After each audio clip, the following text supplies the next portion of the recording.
definitely a discrepancy. It's not that the older Black American population, especially here in South Carolina, is quote unquote stuck in the past. It's that they're still stuck trying to face and solve the issues of the past. We have less homes now, Black Americans. We own less homes now than we did during the 1960s when it was legal to discriminate against Black Americans. And who brought that to the national spotlight? Was it Mr. Clyburn? No, it was Elizabeth Warren, a white senator from Massachusetts, again, who went on a tour through the Deep South, Mississippi, in the Delta, one of the poorest, if not the poorest, no, the poorest region of the United States of America, outside of Appalachia. And she highlighted that Black Americans now are less likely to own a home and own less homes now than we did during the 1960s. Black men have the shortest lifespan of all demographics. And unfortunately, we've lost a few years since the COVID-19 pandemic. Our schools are still as segregated as they were before Brown versus Board of Education. And don't get me wrong, if a school's majority Black, that's not a negative to me at all. Absolutely not. It's not the fact that they're segregated that's the problem. It's the fact that usually the Blacker area, the poorer an area is going to be. And being that schools are financed by property taxes, and property taxes are largely based on the value of how property is assessed, and Black people's property is far, far, far more likely to be assessed at being worth less, much less. The schools in those areas get far less resources. So the kids who are descendants of the people, as I, who have been denied education the most, are now being denied the resources to get the highest quality education. We are still facing the fact that a Black woman is 3 to 5 times more likely to die giving birth to a child than a white woman, and that Black patients are far less likely to be prescribed painkillers, but are far, far more likely to have amputation of their limbs, are far less likely to be diagnosed correctly and given practices that can truly heal the sickness that they are experiencing. These are issues, and there are many, many, many more, that my great-grandparents and great-great-grandparents, because my great-great-grandparents were alive when I was a child. They died in the 90s. My great-grandparents were all alive until I was in my late 20s and my early 30s. And I still have a great-grandfather who's alive right now, who, by the way, lives in poverty because he was excluded from the GI Bill, which was a bill to give home grants, pretty much, business grants, free college education, health care, retirement to white veterans that fought in World War II. Black veterans, by default, were excluded from it, and he was one of them. So when my father was born, his grandson, he didn't have a penny, which my father could inherit. My father inherited poverty because that's what his father had inherited, and that's what my great-grandfather had inherited. And Black Americans, older Black Americans, are still in the mindset of having to fight those issues. That being said, they've seen some level of progress. They've seen the falling of Jim Crow, at least legislatively speaking. Okay? They've seen Black Americans shown amazing growth, educationally speaking, in regards to educational attainment. What they may not be aware of, however, is that educational attainment has not resulted in a drastic increase of our wealth. Matter of fact, at the end of slavery, and this is a very glaring statistic, Black Americans only own 0.5% of America's wealth. Today, we barely own 3%. For slavery to have been over for centuries now, the fact that we've only increased 1 or 2 percentage points says a lot about how much more there is left to be done. But when I talk to older Black Americans and they've seen things go from racial massacres to where something like that is far, far less likely to happen, unless I will say covertly, They don't want to lose the progress they've seen. So they are voting out of fear that if I don't support this Democrat, as bad and as awful as he is, because trust me, Clyburn is not as popular as you would think he is, not according to people whom I've spoken with, and I don't even mention the man's name when I talk to them. And definitely not this current president we have. Definitely not. Yet people voted for them out of fear that if they went with another option, that other option may not win. And this particular person was far more likely to win. So I don't think they are so enamored with Bill Clinton, because I think because we are now in the age of social media where there's rapid communication and there's information at people's fingertips, the veil of Clinton being good for the Black community, that myth has been slaughtered. Even with Obama, people are starting to realize that he failed to deliver for the Black American community. But it's fair that we need to go with a safe choice and not the more radical choice. And from what I've read, that same fear existed during the civil rights movement, where, contrary to what people will think, it wasn't every Black American, the people who are now my elders, then who were supporting Malcolm X, Dr. Martin Luther King Jr., Fannie Lou Hamer, Septima Poinsetta Clark, who's Gullah Geechee as am I. It was the more radical ones who were more demanding that things were not going to stay the same, whether they die or whether they get it.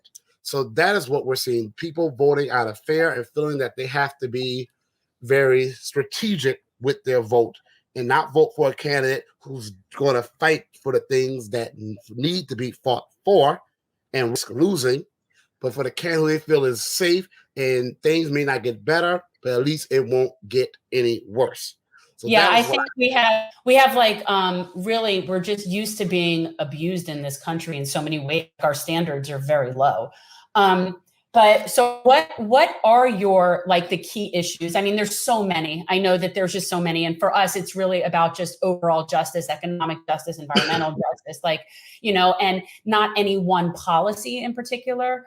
But like, what are the key things that you think from a legislative standpoint, I mean, that you would want to do, that you think are the most important priorities? Well, before I get to that, I want to just talk about the younger Black American generation is getting, and I want to just touch that point and I'll get to that question. With the younger Black American generation, I am seeing a lot of impatience and a demand that we are no longer going to just vote out of some misplaced loyalty to the modern day Democratic Party. A lot of Black Americans my age, a little older, and definitely younger are saying, wait a minute, my great-grandparents voted for you because of the civil rights legislation, which you did not do specifically for us. You pretty much did civil rights legislations for everyone, but it wasn't everyone out there marching. It wasn't everyone out there getting beaten. It wasn't everyone out there getting lynched, homes being bombed, churches being bombed, children being killed, people massacres, and having the legacy of chattel slavery. That happened to Black Americans, freedmen, as I refer to us, because Black Americans who are the descendants of those who were emancipated, according to the Congressional Freedmen's Bureau Act 1 and Freedmen's Bureau Act 2, were called freedmen. So I would use that terminology. That was happening to freedmen. And yet, the civil rights legislation was open to other groups that were even hostile towards us. What people don't like to talk about is that we talk about Hispanics or Latinos, which can be of any race. What is not talked about is how a lot of different Hispanic ethnic groups, at the same time the civil rights movement was happening, just some years before, a lot of them were suing to be considered white, even if they were as Black as I. We don't talk about how there were Asian groups at that time who were begging their leaders not to get involved and support the civil rights movement. But now those very same groups benefit from our legislation. White women, who were 40% of enslavers, are now considered an oppressed group, a minority, and are the main beneficiaries of affirmative action, something that was supposed to open the door to opportunities that have been denied to people like me, who weren't allowed to go to universities that we built and in industries that we helped to innovate or push forward. So my generation is a lot more impatient. We've said since the 1960s to now, we've lost 14 million acres of property. 14 million acres of land Black America has lost. We have barely owned as a group 1 million acre of property. And the Democrats have done not one piece of legislation to help remedy that. So we're saying you're going to have to earn our vote. And the Democrats better wake up, because I tell you who's waking up. The Republicans are waking up, because I speak to a lot of Republicans, and a lot of them are noticing how discontented Black Americans are becoming with the Democrats and have been. You even have Marjorie Taylor Greene, who made a post when when news came about that the Biden administration was trying to give $450,000 per immigrant who was separated from their child. And even she made a tweet saying, I thought reparations were supposed to be for Black Americans who are the descendants of slaves. So the Republicans are noticing. And if any Democrat thinks that they aren't going to use that to leverage their numbers, we better wake up. Now, as far as my platform goes, my main platform is reparations. And just to explain, reparations is something that when a nation, a government, does a group of people wrong, they have to repair the damage they've done to that group via compensation. America, people may not believe it or not, has a long history of paying reparations. They've done it to several Native American groups, whether it was the Alaskan Natives, whether it was the Five Nations, which includes the Cherokee, by having settlements with them where they got reservations. We know that history is not a perfect one, but it happened. Whether they got actual money. They did it with the Japanese, who were illegally interned during World War II. And that just happened in the 1980s. I was literally alive when that happened, the reparations part, not the internment. We even pay reparations to Jews as who are descendants of those from the Holocaust, even though we didn't have anything to do with that. And the thing that really embitters me, though, Black Americans who went through 260 years of brutal enslavement. We say slavery and we think of people just working in a field picking cotton. No, it was brutal. It was harsh. It was torture.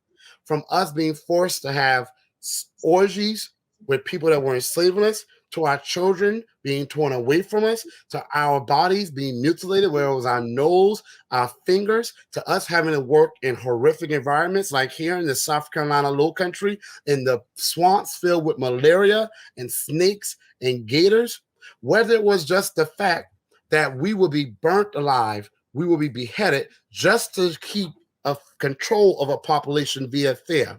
But even after slavery, while white America was getting land from the Homestead Act of 1781 and the Homestead Act of the early 1800s, which to this day, over 60 million white families can trace their wealth to the American federal government giving them land, Black Americans were freed, as Dr. Martin Luther King Jr. said, to famine and to torture.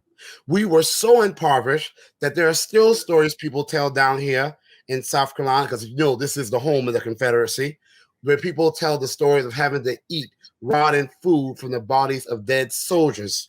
But then there was the burning when we did build successful communities out of nothing, being illiterate, being penniless, us being such amazing people. We built Black Wall Streets, not just the one in Tulsa, Oklahoma, not just the one in Durham. We have Black Wall Streets in Florida, North Carolina, South Carolina, all throughout this nation. What happened to them? Over 50 of them were burnt to the ground. The Republicans abandoned us in the 1870s. The Democrats have abandoned us in modern time. Redlining, Jim Crow, the FHA putting railroad tracks and highways through our neighborhoods. They destroyed my community that way in the early 2000s. They widened the highway and broke up my family. None of that. My great-great-grandparents are gone. My great-grandparents are gone. And when I see them being lowered into that ground now, it hurts extra because I realize they didn't get a penny for all the horror they had to live through. So my policy is reparations. Reparations is something this country has done before, but it hasn't done it for the people to which it has done the most wrong to. Now, before I explain it, reparations is not punishment for the wrong this country has done to us. That punishment is going to get them. I feel you reap what you sow, you're going to get yours in due time.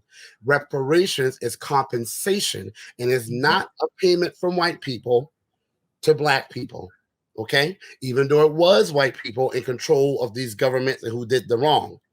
But it's the federal government who had the constitutional responsibility to protect black Americans. And they failed. Not only did they fail, they tortured us.